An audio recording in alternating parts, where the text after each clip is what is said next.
You've likely experienced the contrast. You walk into a room, offer a suggestion, and are immediately talked over. Seconds later, someone else enters, says little, and the entire room shifts attention to listen. Standard advice suggests that respect is a long-term reward, something earned through months of hard work and constant accommodation.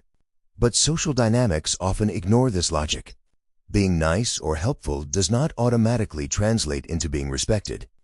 Within this 7-second window, the brain performs rapid, subconscious calculations. It processes eye contact, posture, and tone to categorize you. This flowchart happens too fast for conscious thought, sorting every person into a mental hierarchy of dominance or submission. Because this categorization happens almost instantly, your first micro-interactions set the filter for everything that follows.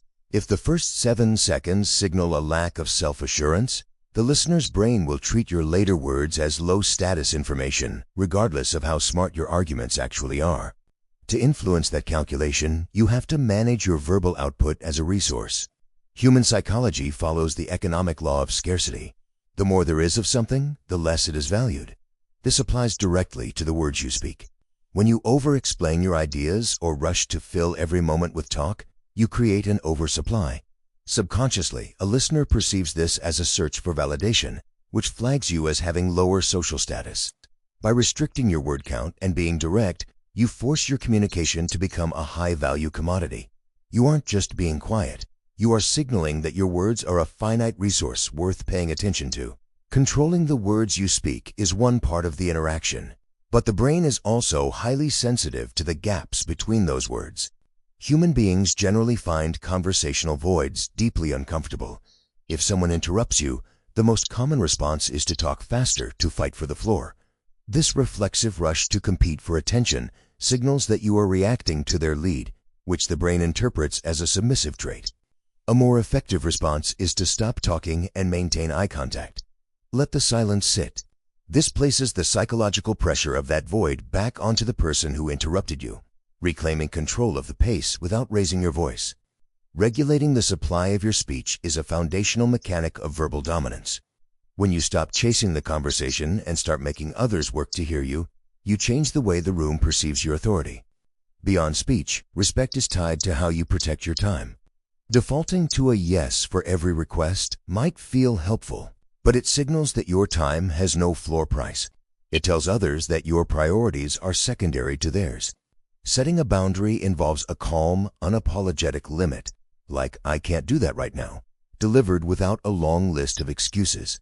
High-status individuals do not feel the need to justify why their time is valuable. They simply treat it as if it is. This dynamic reveals a core rule. Respect is born from the friction of boundaries. People do not respect those they can easily push over. They respect those who have clear, enforced limits. These behavioral limits are supported by the most primitive signal you send, your physical movement. Your body broadcasts your internal state long before you finish a sentence. This kinematic graph shows how the brain interprets motion. Fast, jerky movements create an erratic waveform that the human eye associates with nervous system anxiety. It signals a low-status rush, a person reacting frantically to their environment. In contrast, slow and deliberate movements suggest absolute environmental security. Moving with composure signals that you are in control of your own nervous system and that you refuse to be rushed by external pressures. Combining slow physical movement with firm behavioral boundaries creates a nonverbal signal of high status. You are demonstrating that you know your own worth, which forces others to adjust their behavior to match your pace.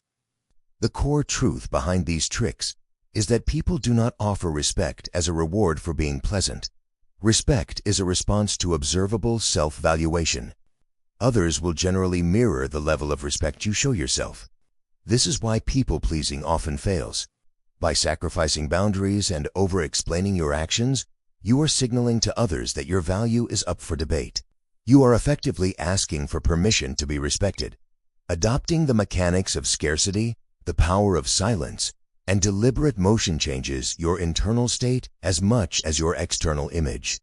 You stop looking for cues on how to behave from others and start providing those cues yourself.